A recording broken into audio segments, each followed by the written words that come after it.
Sirna haiba documentsingdo compile loina tawjarabani simukti yengbiyu sir. Nick famna file do lawragi yengi chita nantha holaragi matagum amamam to oina kupna yenglei handaki matangsi due chatpa khra yawkhre maduna su hena kupthana check torokpani. Sir, aigi knowledge ki matung ina last month launch tokiba bracelet to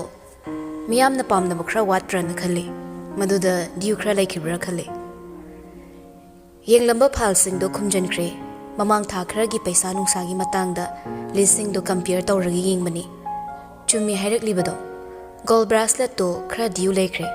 atay atopa thabak singsu senarakpana asuk kupna hanna khangaudrabani masi masana checksel lawdabani lawjai. Bracelet singdo loina puthokro gold watch oina onthose. Yes sir. Hairam laga nupa du thokre nik makutta pairamba file do table mathak tu da dablapna langsinki matang tu da message ama lakibagi vibration tu da pocket te yawriba phone do lakthok lagi yengi Lucy gini asumna message ki warol du da iri papung na ai luhongani haikre nik message tu tap tawba tan manara haina dabrana call oina tawsile ai ngondro maya nupa phabam leibasida ngaingamdrera ba ikudo karan ngangano aigi se serious ni aingonde hena matik chawa maya nupam thengna khrabo haisibo Lucy sounding lei nikki thawai sa sadamu ongduda aigi se joke nati serious ni hairedana hayo tase lohong na batawrese ima pabu mangol ka halo ahun pot pu kyam langsilange Lucy sound na khumlei hayeng icha nupi gi phawba langsin ba loire yaraba si orede isugi supura khaira aina di 5th floor sida lotion lagi khanmani yari dawri floor amaga hakottaba yakhiroine adudi yare nanga wari sanaraga ne solution pura kadra khanmani hena bu aibu irite tawbata natana burden ama supire nangna haiba khudingmak aina yes aina pakhum biradi nangi burden pumba aigi kokthakta puba horabani ai ama leina kaigi nangna wadoino wakhal nungairinge yumda lehori laisabo ningsinglakpa mikupta angangum ukhrabagum nikna chapo leiraktuna laisada piribani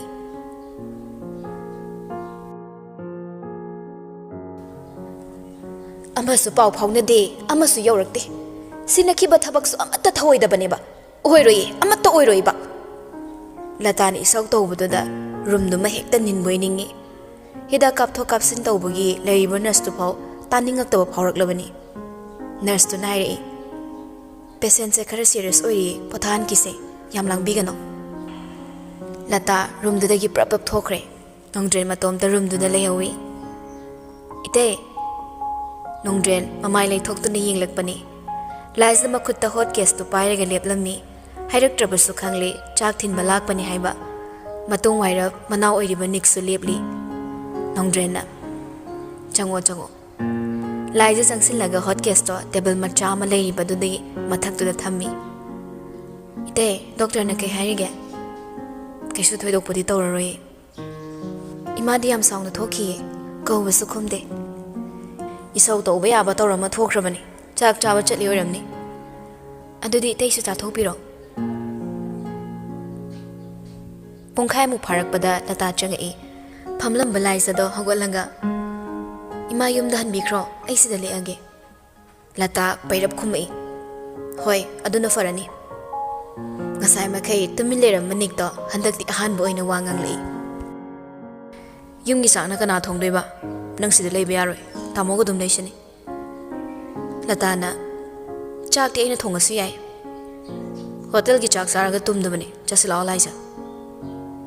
tafum khang de lepli bi laisi gi khojeng do karisu ikai hangoi yaudana pairaga chingduna room du dagi thokre laisa tarang amada lai magi khudang pairiba nikte yingna mapal yorokpada thadorakle karina thauna leidana sidaga lekningino nikna chana mangda sum yingduna hairakpani ahal oibatuda nungai tabai leige tawbani nangna nungai taba thiyu haidene madu nangina thoksunate awala payam sagano aduk yam sarodi kanagi staff na thabak tongning doino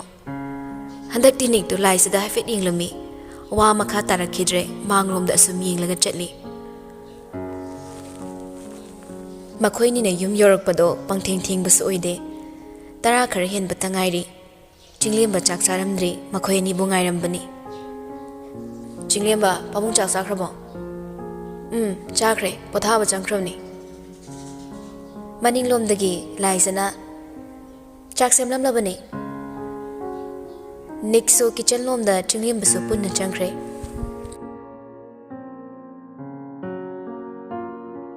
khara pharakpadagi susidi hojikto yumda putharakle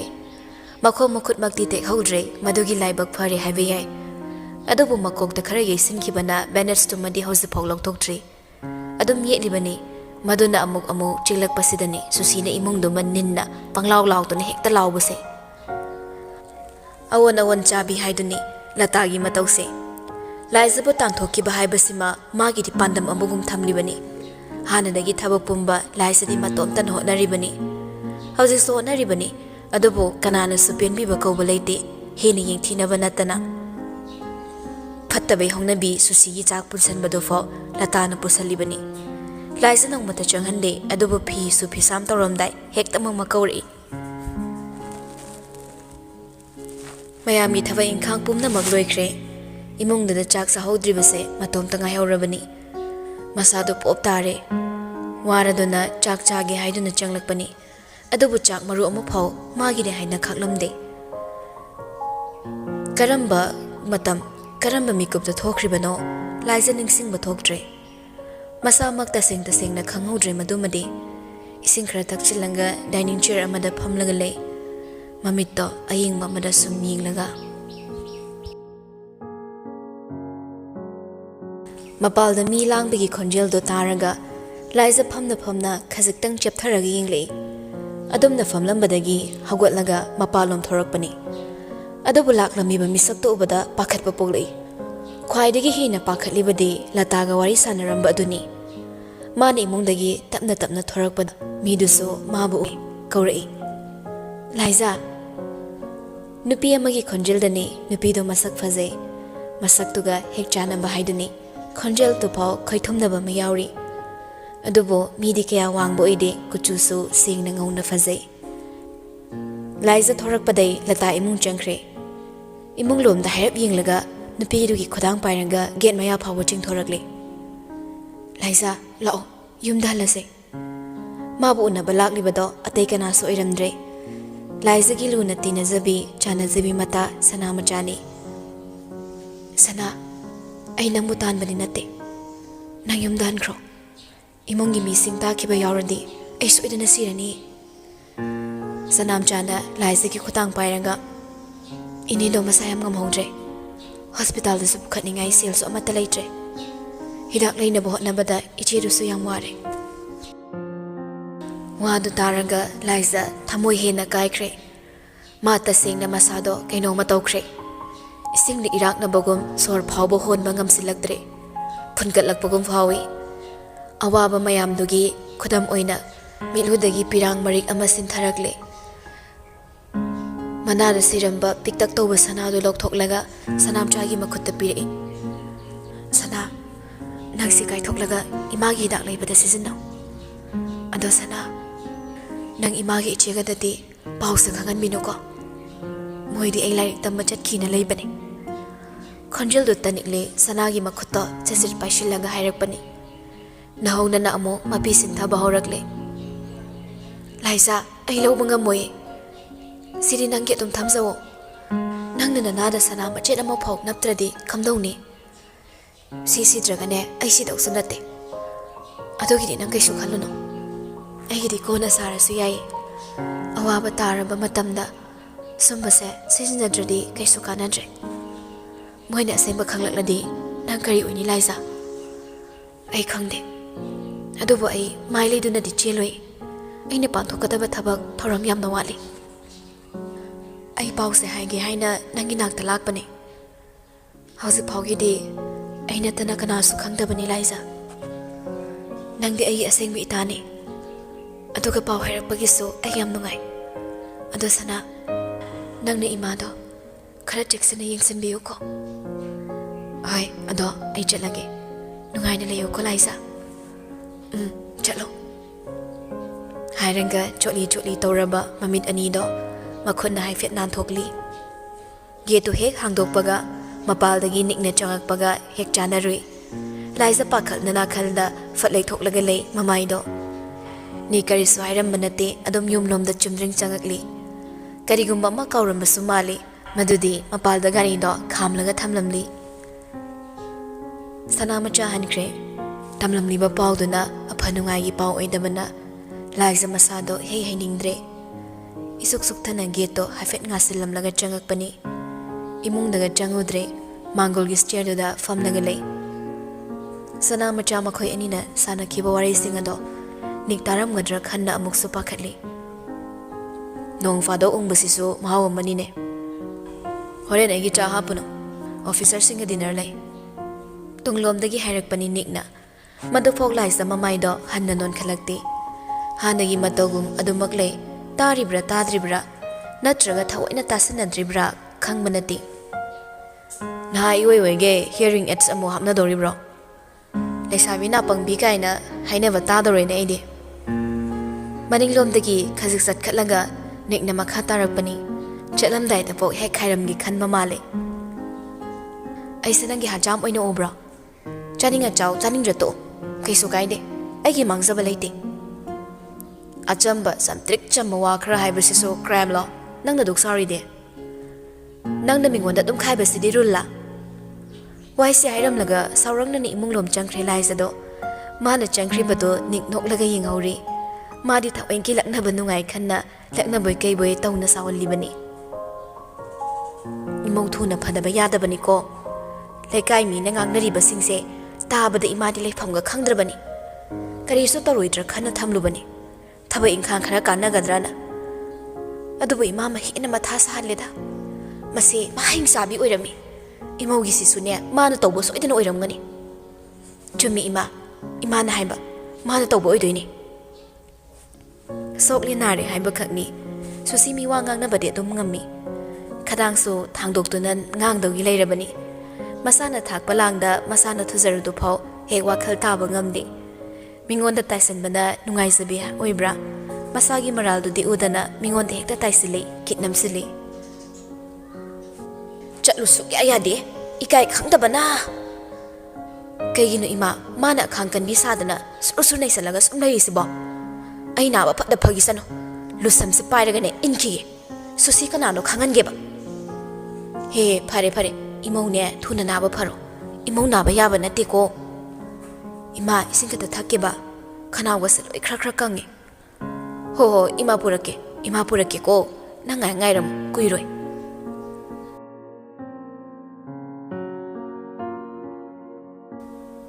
ꯍꯥꯏꯖꯔꯝꯕꯒꯤ ꯋꯥꯅꯤ ꯅꯣꯡꯗꯝ ꯅꯥꯏꯕ ꯃꯤ ꯅꯠꯇꯦ ꯍꯣꯔꯦꯟ ꯍꯜꯂꯛꯂꯒ ꯆꯥꯅꯤ ꯆꯥꯔꯣꯏ ꯇꯝꯕ ꯉꯝꯗꯦ ꯐꯅ ꯆꯥꯛ ꯁꯔꯨꯛꯇꯣ ꯍꯥꯞꯅꯨ ꯍꯥꯏꯔꯁꯨ ꯂꯥꯏꯖꯥ ꯑꯗꯨꯃꯛ ꯍꯥꯞꯆꯤꯜꯂꯤ ꯅꯨꯃꯤꯗꯥꯡ ꯇꯥꯁꯤꯜꯂꯛꯄꯗꯨꯗꯗꯤ ꯂꯥꯏꯗ ꯗꯨꯞ ꯊꯥꯔꯒ ꯈꯨꯔꯨꯝꯂꯕ ꯃꯇꯨꯡ ꯆꯥꯛ ꯊꯣꯡꯕꯗꯣ ꯍꯧꯕꯅꯤ ꯑꯦꯟꯁꯥꯡꯒꯤ ꯃꯇꯥꯡꯗꯣ ꯊꯣꯏꯅ ꯉꯁꯤꯗꯤ ꯏꯃꯨꯡꯒꯤ ꯃꯤꯁꯤꯡꯗ ꯍꯪꯂꯨꯗ꯭ꯔꯦ ꯃꯥꯅ ꯊꯣꯛꯄ ꯍꯥꯎꯒꯅꯤ ꯈꯟꯕ ꯑꯔꯩꯕ ꯑꯃ ꯍꯦꯛꯇ ꯊꯣꯡꯖꯤꯟꯈ꯭ꯔꯦ ꯀꯥꯡꯁꯣꯏꯗꯨ ꯍꯦꯟꯅ ꯃꯍꯥꯎ ꯂꯩꯅ ꯍꯥꯎꯅꯕ ꯀꯪꯅ ꯌꯥꯏꯔꯕ ꯉꯥꯐꯛ ꯑꯌꯥꯏꯕꯗꯣ ꯈꯔ ꯁꯦꯠꯇꯨꯅ ꯍꯥꯞꯆꯤꯜꯂꯤ ꯏꯆꯦ ꯀꯩ ꯌꯦꯟꯁꯥꯡꯅꯣ ꯆꯤꯡꯂꯦꯝꯕ ꯀꯤꯆꯟꯗꯨꯗ ꯆꯪꯉꯛꯇꯨꯅ ꯍꯥꯏꯔꯛꯄꯅꯤ ꯍꯥꯏꯅ ꯗꯥꯏꯅꯤꯡ ꯆꯤꯌꯔ ꯑꯃ ꯆꯤꯡꯊꯣꯛꯂꯒ ꯐꯝꯊꯩ ꯂꯥꯏꯖꯥ ꯌꯦꯟꯁꯥꯡꯗꯨ ꯊꯨꯝ ꯊꯥꯛꯅ ꯄꯥꯎꯈꯨꯝ ꯄꯤꯔꯛꯏ ꯀꯥꯡꯁꯣꯏ ꯑꯃ ꯊꯣꯡꯂꯦ ꯆꯤꯡꯂꯦꯝꯕ ꯆꯥꯅꯤꯡꯗꯕ꯭ꯔꯣ ꯀꯩꯁꯨ ꯀꯥꯏꯗꯦꯗ ꯏꯆꯦ ꯍꯌꯦꯡꯗꯤ ꯑꯩ ꯆꯦꯛꯑꯞ ꯆꯠꯀꯅꯤ ꯑꯌꯨꯛꯇꯔꯣ ꯃꯥꯅꯦ ꯕ꯭ꯔꯦꯛꯐꯥꯁ ꯆꯥꯔꯕ ꯇꯨꯡ ꯆꯠꯂꯒꯦ ꯆꯤꯡꯂꯦꯝꯕ ꯏꯃꯥ ꯄꯥꯕꯨꯡꯈꯣꯏꯗꯣ ꯆꯥꯛ ꯊꯤꯔꯦꯅ ꯂꯥꯛꯑꯣ ꯅꯝꯇ ꯍꯥꯏꯔꯨꯒꯦꯔꯣ ꯅꯪꯕꯣ ꯍꯣꯏ ꯍꯥꯏꯔꯨꯒꯦ ꯏꯆꯦ ꯑꯁꯤ ꯍꯥꯏꯔꯝꯂꯒ ꯆꯤꯡꯂꯦꯝꯕ ꯊꯣꯛꯈ꯭ꯔꯦ ꯂꯥꯏꯖꯥ ꯐꯣꯡ ꯁꯥꯅ ꯔꯥꯏꯁ ꯀꯨꯀꯔꯗꯨꯗ ꯌꯥꯎꯔꯤꯕ ꯆꯥꯛꯇꯣ ꯃꯈꯣꯏꯁꯤꯡꯗꯨꯒꯤ ꯍꯥꯟꯅ ꯊꯤꯗꯣꯛꯂꯒ ꯊꯝꯃꯤ ꯑꯁꯨꯝꯅ ꯏꯟꯁꯥꯡ ꯑꯗꯨ ꯂꯣꯏꯔꯗꯨꯅ ꯃꯥꯒꯤ ꯁꯔꯨꯛ ꯍꯥꯞꯂꯒ ꯊꯝꯈ꯭ꯔꯦ ꯏꯃꯨꯡꯒꯤ ꯑꯍꯟ ꯑꯣꯏꯕꯁꯤ ꯌꯥꯝ ꯍꯥꯟꯅ ꯆꯪꯉꯛꯂꯒ ꯃꯥꯒꯤ ꯆꯥꯒꯗꯕ ꯈꯔ ꯆꯥꯔꯒ ꯍꯧꯒꯠꯈ꯭ರೆ ꯇꯨꯡꯗ ꯃꯥꯡꯗ ꯅꯣꯡꯗ꯭ꯔꯦꯟꯁꯨ ꯆꯪꯉꯛꯄꯅꯤ ꯍꯧꯖꯤꯛ ꯂꯇꯥꯒ ꯁꯨꯁꯤꯒꯗꯤ ꯆꯥꯛ ꯆꯔꯨꯛꯇꯣ ꯄꯨꯁꯤꯜꯂꯒ ꯆꯪꯈ꯭ꯔꯦ ꯂꯥꯏꯖꯥꯗꯤ ꯃꯣꯏ ꯂꯣꯏꯔꯒ ꯆꯥꯗꯧꯔꯤꯕꯅꯤ ꯑꯗꯨꯅ ꯃꯈꯣꯏ ꯆꯥꯔꯤꯕꯗꯣ ꯂꯣꯏꯕ ꯉꯥꯏꯕ ꯑꯣꯏꯅ ꯆꯥꯛꯈꯨꯝ ꯂꯣꯏꯁꯤꯜꯂꯒ ꯂꯩ ꯏꯃꯥ ꯁꯤꯒꯤ ꯌꯦꯟꯁꯥꯡꯁꯤꯕꯨ ꯀꯅꯥ ꯆꯥꯅꯒꯦ ꯑꯩ ꯆꯥꯕ ꯉꯝꯃꯣꯏꯀꯣ ꯑꯁ ꯀꯩꯅꯣ ꯍꯥꯏꯕ ꯑꯩ ꯌꯥꯝ ꯁꯥꯎꯅꯤꯡꯉꯤꯗ ꯑꯩꯅ ꯍꯥꯏꯗꯤ ꯉꯥ ꯑꯇꯦꯛꯄꯗꯣ ꯂꯩꯇ꯭ꯔꯁꯨ ꯂꯩꯔꯒ ꯊꯣꯡꯕ ꯀꯩꯗꯧꯒꯦꯕ ꯑꯩ ꯆꯥꯕ ꯌꯥꯔꯣꯏ ꯈꯪꯉꯤ ꯅꯠꯇ꯭ꯔꯣ ꯌꯥꯔꯦꯁꯦ ꯏꯃꯥꯅꯦ ꯍꯌꯦꯡ ꯍꯥꯏꯔꯒꯦ ꯉꯁꯤꯒꯤꯗꯤꯅꯦ ꯁꯤ ꯆꯥꯔꯣꯏ ꯑꯝꯇ ꯑꯩ ꯄꯥꯝꯖꯅ ꯈꯟꯅ ꯂꯧꯔꯨꯕ ꯃꯃꯧꯅ ꯑꯗꯨꯝꯅ ꯇꯧꯈꯤꯕꯗꯨꯗ ꯍꯦꯟꯅ ꯑꯃꯨꯛ ꯍꯦꯟꯈ꯭ꯔꯦ ꯂꯥꯏꯖꯕꯨ ꯌꯦꯡꯊꯤꯕ ꯑꯁꯨꯝ ꯁꯥꯎꯅꯤꯡꯂꯛꯂꯒ ꯂꯇꯥ ꯆꯥꯛ ꯌꯦꯟꯁꯥꯡꯗꯣ ꯄꯨꯂꯞ ꯂꯣꯟꯁꯤꯜꯂꯒ ꯄꯨꯔꯛꯇꯨꯅ ꯂꯥꯏꯖꯒꯤ ꯅꯥꯛꯇ ꯂꯦꯞꯄꯤ ꯁꯨꯒꯨꯝꯕ ꯑꯦꯟꯁꯥꯡꯁꯤꯕꯨ ꯀꯅꯥ ꯆꯥꯅꯒꯦ ꯁꯤꯗꯤ ꯅꯪ ꯍꯦꯛ ꯆꯥꯔꯣꯍꯦ ꯍꯥꯏꯔꯒ ꯐꯣꯡ ꯁꯥꯅ ꯃꯅꯤꯜ ꯀꯥꯔꯤꯕ ꯏꯟꯁꯥꯡꯗꯨꯕꯨ ꯄꯨꯂꯞ ꯍꯦꯛ ꯂꯥꯏꯖꯗ ꯂꯪꯁꯤꯜꯂꯤ ꯂꯥꯏꯖ ꯀꯩꯁꯨ ꯈꯟꯗ ꯆꯥꯛꯈꯨꯝ ꯁꯟꯖꯨꯠꯇꯣ ꯄꯥꯏꯔꯒ ꯍꯥꯏꯐꯦꯠ ꯇꯥꯁꯤꯜꯂꯝꯕꯅꯤ ꯈꯪꯍꯧꯗꯅ ꯇꯧꯔꯛꯄꯗꯨꯗ ꯈꯪꯄ꯭ꯔꯦꯛ ꯈꯪꯉꯤ ꯑꯦꯟꯁꯥꯡ ꯑꯁꯥꯕꯗꯨꯅ ꯌꯦꯡꯕ ꯃꯈꯨꯠꯇ ꯍꯩꯖꯤꯟꯈ꯭ꯔꯦ ꯂꯥꯎꯕꯁꯨ ꯉꯝꯗ ꯈꯣꯟꯖꯦꯜ ꯊꯣꯛꯅ ꯀꯞꯂꯨꯕꯁꯨ ꯉꯝꯗ ꯑꯣꯏ ꯊꯪꯕ ꯃꯈꯨꯠꯇꯣ ꯄꯥꯏꯁꯤꯜꯂꯒ ꯆꯦꯠꯅ ꯈꯥꯡꯂꯒ ꯂꯩ ꯁꯤꯒꯤ ꯑꯦꯟꯁꯥꯡꯁꯤꯗꯤꯅꯦ ꯅꯣꯏ ꯅꯃꯥ ꯅꯄꯥꯗꯨꯗ ꯄꯤꯖꯧꯆꯣ ꯁꯤꯕꯨ ꯀꯅꯥ ꯆꯥꯅꯒꯦ ꯍꯨꯏ ꯍꯧꯗꯣꯡꯅ ꯆꯥꯒꯗꯕ ꯑꯦꯟꯁꯥꯡꯁꯤꯕꯣ ꯍꯥꯏꯔꯒ ꯆꯥꯛ ꯌꯥꯎꯔꯤꯕ ꯄ꯭ꯂꯦꯠꯇꯣ ꯑꯃꯨꯛ ꯂꯪꯁꯤꯜꯂꯛꯂꯦ ꯂꯥꯏꯖꯒꯤ ꯃꯈꯣꯡ ꯃꯌꯥꯗ ꯇꯥꯏ ꯄ꯭ꯂꯦꯠꯇꯨꯁꯨ ꯈꯔ ꯀꯥꯏꯔꯦ ꯆꯥꯛꯁꯤꯡꯗꯨꯁꯨ ꯂꯣꯏꯅ ꯆꯥꯏꯈꯥꯏꯔꯦ ꯐꯦꯠ ꯍꯥꯏꯗꯣꯛꯂꯒ ꯃꯤꯅꯨꯡꯁꯤ ꯑꯃꯐꯥꯎ ꯎꯠꯂꯝꯗ ꯊꯣꯛꯈ꯭ꯔꯦ ꯂꯇꯥꯗꯣ ꯆꯥꯛ ꯇꯣꯛꯅꯈꯤꯕꯒꯤ ꯀꯅꯥꯁꯨ ꯂꯩꯇꯕꯒꯤ ꯇꯥꯟꯖꯥꯗꯨ ꯂꯧꯔꯒ ꯇꯧꯒꯦ ꯌꯥꯎꯅ ꯇꯧꯔꯤꯕꯅꯤ ꯂꯥꯏꯖ ꯇꯞꯅ ꯅꯤꯡꯈꯥꯡ ꯐꯝꯊꯩ ꯃꯄꯨꯛꯅꯤꯡ ꯅꯨꯡꯁꯤꯔꯛꯇꯨꯅ ꯃꯤꯂꯨ ꯄꯤꯔꯥꯡ ꯃꯥꯁꯨ ꯍꯧꯅꯔꯨꯕ ꯇꯧꯗ ꯌꯧꯔꯛꯇꯨꯅ ꯈꯖꯥꯏꯗꯨꯗ ꯆꯦꯟꯊꯔꯛꯂꯦ ꯃꯈꯨꯠꯇꯨꯁꯨ ꯂꯣꯏꯅ ꯄꯣꯞꯊꯣꯛꯂꯕꯅꯤ ꯊꯧꯔꯕ ꯇꯥꯖꯅ ꯊꯤꯜꯂꯛꯄꯒꯤ ꯆꯩꯅꯥꯗꯤ ꯀꯔꯤꯁꯨ ꯊꯣꯏꯗꯣꯛꯂꯨꯗꯦ ꯑꯗꯨꯕꯨ ꯋꯥꯍꯩꯒꯤ ꯆꯩꯅꯥꯅ ꯍꯦꯟꯅ ꯀꯜꯂꯤ ꯍꯥꯏꯅꯕꯗꯨꯅꯤ ꯆꯩꯅꯥꯒꯤꯗꯤ ꯊꯣꯏꯅꯕꯨ ꯈꯟꯖꯤꯜꯂꯨꯗ꯭ꯔꯦ ꯂꯇꯥꯅ ꯍꯥꯏꯔꯝꯂꯤꯕ ꯋꯥꯍꯩꯗꯨꯅ ꯃꯍꯦꯟꯈ꯭ꯔꯦ ꯂꯥꯏꯖꯒꯤ ꯄꯨꯛꯅꯤꯡ ꯍꯦꯟꯅ ꯅꯨꯡꯁꯤꯍꯟꯕ ꯃꯥꯒꯤ ꯑꯄꯣꯛꯄ ꯑꯄꯣꯛꯄꯤ ꯅꯤꯡꯁꯤꯡꯂꯗꯨꯅ ꯑꯣꯛꯇꯕ ꯀꯅꯥꯅꯣ ꯆꯥꯛꯄꯨ ꯑꯁꯨꯛ ꯆꯥꯏꯅ ꯆꯥꯔꯤꯗꯦ ꯅꯨꯄꯥ ꯑꯃꯒꯤ ꯈꯣꯟꯖꯦꯜꯗꯨꯗ ꯏꯔꯨꯝ ꯂꯨꯝꯅ ꯍꯥꯏꯔꯛꯄꯅꯤ ꯎꯍꯜꯂꯔꯣꯏ ꯈꯪꯍꯜꯂꯔꯣꯏ ꯃꯇꯥꯒꯨꯝ ꯍꯦꯟꯅ ꯃꯈꯥꯗ ꯅꯣꯟꯊꯔꯒ ꯇꯥꯔꯝꯕ ꯄꯤꯗꯣ ꯃꯈꯨꯠ ꯈꯨꯅꯝꯅ ꯁꯠ ꯅꯥꯟꯊꯣꯛꯈ꯭ꯔꯦ ꯈꯨꯗꯛꯇ ꯃꯥꯡꯍꯟꯈ꯭ꯔꯦ ꯃꯃꯥꯏꯗꯨꯗꯤ ꯅꯣꯟꯈꯠꯂꯛꯇꯦ ꯈꯣꯟꯖꯦꯜꯗꯨ ꯇꯥꯕꯗ ꯀꯅꯥꯅꯣꯁꯨ ꯈꯪꯈ꯭ꯔꯦ ꯀꯩꯒꯤꯅꯣ ꯗꯤꯅꯔ ꯂꯩ ꯍꯥꯏꯔꯝꯃꯒ ꯉꯟꯇꯥꯅ ꯍꯜꯂꯛꯄꯗꯤ ꯐꯖꯅ ꯌꯥꯎꯔꯛꯇ꯭ꯔꯦꯗ ꯍꯥꯏꯐꯦꯠ ꯁꯛꯁꯦ ꯎꯠꯂꯝꯃꯒ ꯂꯥꯛꯑꯕ ꯑꯩꯒ ꯃꯥꯏ ꯆꯥꯟꯅꯗꯕ ꯈꯔꯁꯨ ꯎꯔꯛꯄ ꯑꯗꯨꯗ ꯑꯩꯁꯨ ꯕꯤꯠ ꯂꯩꯇ꯭ꯔꯕ ꯆꯥꯛꯄꯨꯗꯤ ꯍꯥꯞꯄꯝꯃꯔꯣꯏ ꯆꯥꯔ ꯀꯩꯅꯣ ꯈꯤꯇ ꯁꯦꯝꯕꯤꯔꯛꯀꯦꯔꯣ ꯅꯤꯛ ꯊꯕꯛ ꯆꯠꯊꯣꯛꯂꯨꯕꯒꯤ ꯃꯈꯨꯠꯇꯣ ꯕꯦꯁꯤꯟꯗꯨꯅ ꯍꯥꯝꯅ ꯍꯥꯏꯔꯛꯄꯅꯤ ꯆꯥꯛ ꯂꯩꯕꯅꯤ ꯆꯥ ꯊꯛꯅꯤꯡꯉꯗꯤ ꯅꯁꯥ ꯂꯣꯜꯂ ꯊꯛꯆꯧ ꯑꯩ ꯁꯪꯗꯦ ꯆꯥꯛ ꯂꯩꯔꯗꯤ ꯑꯐꯕ ꯋꯥꯅꯤ ꯀꯩꯅꯣ ꯀꯩꯒꯤ ꯑꯃꯨꯛ ꯆꯥ ꯊꯛꯇꯣꯏꯅꯣ ꯀꯗꯥꯏꯅꯣ ꯊꯤꯔꯕꯣ ꯅꯤꯛꯁꯨ ꯂꯥꯏꯖꯔꯣꯝꯗ ꯈꯖꯤꯛ ꯆꯪꯁꯤꯜꯂꯒ ꯍꯥꯏꯔꯛꯄꯅꯤ ꯉꯁꯥꯏꯅ ꯆꯥꯛ ꯆꯥꯔꯣꯏ ꯍꯥꯏꯔꯝꯃꯒ ꯍꯧꯖꯤꯛꯅ ꯏꯀꯥꯏ ꯈꯪꯗꯕꯗꯧꯅ ꯆꯥꯛ ꯆꯥꯒꯦ ꯍꯥꯏꯕꯁꯦ ꯏꯀꯥꯏꯕꯁꯨ ꯄꯣꯛꯇꯦ ꯏꯍꯦ ꯑꯗꯨꯁꯨ ꯑꯩꯅ ꯑꯃꯨꯛ ꯂꯥꯟꯕ ꯇꯥꯔꯕ ꯑꯩꯗꯤ ꯀꯥꯏꯗꯕ꯭ꯔꯥꯅ ꯈꯜꯂꯤ ꯑꯗꯨꯗꯤ ꯀ꯭ꯔꯥꯏꯝꯁꯨ ꯅꯠꯇꯦ ꯋꯥꯗꯨ ꯉꯥꯡꯅ ꯂꯥꯏꯖꯔꯣꯝꯗ ꯍꯥꯏꯐꯦꯠꯇꯪ ꯌꯦꯡꯂꯨꯕꯅꯤ ꯎꯔꯛꯂꯦ ꯂꯥꯏꯖꯒꯤ ꯌꯦꯠ ꯊꯪꯕ ꯃꯈꯨꯠꯇꯣ ꯄꯨꯡꯉꯥꯡꯂꯒ ꯂꯩꯕꯗꯣ ꯃꯔꯨꯝ ꯇꯥꯈꯤꯕꯅ ꯐꯖꯅꯗꯤ ꯎꯍꯧꯗ꯭ꯔꯦ ꯀꯩꯗꯧꯔꯦ ꯈꯨꯠꯇ ꯉꯥꯡꯂꯤꯗꯤ ꯌꯥꯎꯁꯪꯁꯨ ꯅꯠꯇꯅ ꯅꯇꯣꯝꯇ ꯑꯕꯤꯔ ꯇꯩꯁꯟꯕꯤ ꯁꯥꯟꯅꯧꯔꯕꯣ ꯂꯥꯏꯖ ꯇꯪꯈꯥꯏ ꯑꯃꯁꯨ ꯆꯨꯝ ꯇꯪꯈꯥꯏ ꯑꯃꯁꯨ ꯂꯥꯟ ꯇꯧꯗꯨꯅ ꯄꯥꯎꯈꯨꯝ ꯄꯤꯔꯛꯂꯦ ꯏꯁꯤꯡ ꯑꯁꯥꯕꯗ ꯄꯣꯛꯈ꯭ꯔꯦ ꯍꯤꯗꯥꯛ ꯂꯩꯕ꯭ꯔꯥ ꯍꯦ ꯑꯉꯥꯎꯕꯤ ꯅꯪꯒꯤ ꯅꯔꯚꯁ ꯇꯠꯈ꯭ꯔꯕꯣ ꯆꯩꯅꯥꯗꯨꯕꯨ ꯍꯧꯖꯤꯛꯐꯥꯎ ꯈꯥꯡꯂꯝꯃꯤꯗꯦ ꯑꯇꯩꯗ ꯍꯥꯏꯔꯁꯨ ꯌꯥꯏ ꯆꯠꯂꯣ ꯅꯈꯨꯠꯇꯣ ꯏꯁꯤꯡ ꯑꯌꯤꯡꯕꯗ ꯍꯥꯏꯐꯦꯠ ꯊꯝꯂꯝꯃꯣ ꯁꯣꯅꯣ ꯑꯁꯤꯗꯤ ꯑꯁꯤ ꯍꯥꯏꯔꯝꯂꯒ ꯍꯥꯊꯨ ꯊꯣꯛꯈ꯭ꯔꯦ ꯅꯤꯛꯅ ꯈꯪꯂꯥꯎ ꯂꯥꯎꯅ ꯍꯥꯏꯔꯛꯄꯗꯨꯗ ꯂꯥꯏꯖꯗꯨ ꯈꯪꯄ꯭ꯔꯦꯛ ꯈꯪꯉꯤ ꯋꯥꯍꯩꯗꯨꯗ ꯈꯪꯉꯤ ꯍꯤꯗꯥꯛ ꯄꯨꯔꯛꯀꯦ ꯍꯥꯏꯔꯝꯗ꯭ꯔꯕꯁꯨ ꯁꯣꯏꯗꯅ ꯄꯨꯔꯛꯂꯅꯤ ꯍꯥꯏꯕꯁꯦ ꯅꯤꯛ ꯍꯤꯗꯥꯛ ꯂꯧꯔꯨꯔꯒ ꯑꯃꯨꯛ ꯄ꯭ꯔꯞ ꯆꯪꯂꯛꯄꯅꯤ ꯑꯗꯨꯕꯨ ꯇꯧꯔꯝꯂꯤꯕ ꯃꯇꯧꯗꯨꯗ ꯍꯦꯟꯅ ꯁꯥꯎꯅꯤꯡꯈ꯭ꯔꯦ ꯈꯪꯂꯥꯎ ꯍꯦꯛꯇ ꯂꯥꯎꯔꯛꯏ ꯅꯪ ꯊꯕꯛꯇꯣ ꯌꯥꯝ ꯇꯧꯅꯤꯡꯕ꯭ꯔꯣ ꯑꯩꯅ ꯀꯩ ꯍꯥꯏꯔꯝꯒꯦ ꯅꯅꯥꯗꯣ ꯇꯁꯦꯡꯅ ꯄꯪꯉꯕꯕ ꯊꯕꯛꯇꯣ ꯌꯥꯝ ꯇꯧꯅꯤꯡꯉꯒꯅꯅꯦ ꯍꯌꯦꯡꯗꯤ ꯊꯕꯛ ꯄꯤꯔꯒꯦ ꯑꯩ ꯑꯇꯣꯞꯄ ꯍꯥꯏꯔꯒ ꯂꯥꯏꯖꯅ ꯇꯥꯁꯤꯜꯂꯝꯂꯤꯕ ꯆꯥꯛꯁꯤꯡꯗꯣ ꯃꯈꯣꯡꯗꯨꯅ ꯆꯕꯦꯠ ꯅꯦꯠꯁꯤꯜꯂꯤ ꯅꯪꯅ ꯈꯪꯂꯥꯎ ꯂꯥꯎꯕꯗ ꯑꯩꯁꯦ ꯈꯪꯍꯜꯂꯒ ꯍꯥꯠꯇꯣꯔꯕꯅꯤ ꯍꯟꯗꯣꯛꯑꯣ ꯆꯠꯂꯣ ꯆꯥꯛꯇꯣ ꯅꯦꯠꯁꯜꯂꯗꯤ ꯀꯃꯥꯏꯅ ꯂꯧꯈꯠꯀꯅꯤ ꯅꯈꯣꯏ ꯀꯅꯥꯅꯁꯨ ꯁꯦꯡꯕꯤꯒꯅꯤ ꯍꯥꯏꯕ ꯂꯩꯇꯦ ꯑꯣ ꯑꯩꯅ ꯍꯥꯏꯁꯦ ꯊꯧꯑꯣꯏꯗ꯭ꯔꯦꯅꯦ ꯐꯔꯦ ꯀꯩꯅꯣ ꯑꯩꯉꯣꯟꯗ ꯋꯥ ꯑꯝꯇ ꯉꯥꯡꯂꯛꯀꯅꯣ ꯅꯪ ꯀꯔꯤ ꯑꯣꯏꯗꯅ ꯑꯩꯗꯤ ꯅꯪꯅ ꯍꯥꯏꯕ ꯂꯣꯏ ꯏꯟꯅꯤ ꯀꯔꯤꯁꯨ ꯉꯥꯡꯉꯛꯑꯣꯏ ꯅꯪꯒꯤ ꯅꯊꯧ ꯀꯩꯁꯨ ꯇꯥꯗꯦ ꯋꯥꯍꯩꯗꯨꯗ ꯍꯦꯟꯅ ꯑꯁꯥꯎꯕ ꯍꯥꯞꯈ꯭ꯔꯦ ꯑꯆꯥꯛꯄ ꯃꯩꯗꯒꯤ ꯍꯩꯖꯤꯟꯕ ꯍꯥꯏꯗꯨꯅꯤ ꯁꯥꯎꯅ ꯋꯥ ꯃꯈꯥ ꯇꯥꯔꯝꯗ ꯀꯤꯆꯟꯗꯨꯗꯒꯤ ꯈꯣꯡꯎꯞ ꯃꯈꯣꯜꯗꯨ ꯊꯣꯛꯄ ꯃꯈꯩ ꯒꯝ ꯂꯥꯎꯅ ꯊꯣꯛꯈ꯭ꯔꯦ ꯂꯥꯏꯖ ꯊꯑꯣꯏꯅ ꯍꯥꯏꯅꯤꯡꯗꯨꯅ ꯍꯥꯏꯒꯦ ꯍꯧꯅ ꯍꯥꯏꯔꯨꯕ ꯋꯥꯗꯤ ꯅꯠꯇꯦ ꯉꯥꯏꯍꯥꯛꯀꯤ ꯑꯁꯥꯎꯕꯅ ꯃꯥꯡꯖꯤꯜ ꯊꯥꯔꯒ ꯍꯥꯏꯈꯤꯕ ꯋꯥꯍꯩꯅꯤ ꯀꯔꯣꯝꯗꯒꯤ ꯑꯗꯨꯝꯅ ꯁꯥꯎꯒꯠꯂꯒ ꯍꯥꯏꯈꯤꯕꯅꯣ ꯃꯥꯁꯨ ꯈꯪꯍꯧꯗ꯭ꯔꯦ Nahan makhaidi awaikhom tawraga adumak leibani. Saunabasu tawrude, madusu mahau amani khandoknibani. Adubu ngasidi nupa nupi anima maong ama tawnakre. Makut masado singna hamdoklaga ningna puraklambe hidakto. Makut oina tawraga tapna daisili. Asokpa mafamduda. Bandage ama puraklibado adumak yesili. Makutusu khara henjinna soklaba male. Bang launa adum leirabani. Chak tu makutna chaba yadrabada spoon na oina chare. Wakhal mayamna masado phumbangne. Ihei heining bapoktre. Masado ison son thabagum phawi. Chak to kaya chasin bayadre. Khazikakni chari bado mamingtagi oina. Loisin maloirabasu laija chakhum duda fanu kuinale. Pak heka duda changludre. Changning basu pokludre. Changluraga nikna kari hairakpa. Makok machaduda khalibase wakhal mayam amani. Hawjikti tumlam kini su thazadabana laisa magi haunabi mapal da thoraklaga mangolgi stair da famlaga le. Atiya thakda thokriba tha thawan singdo mitfam hong da thammi. Karigino khangde ngasidi mapukning pangnungda nushirakpagum su tawri. Ngasai sana machana tamlamba paudo oigadoribra. Natraga latana nganglambagi oigadoribra. Thawaina dum animaktu punsin kibanara.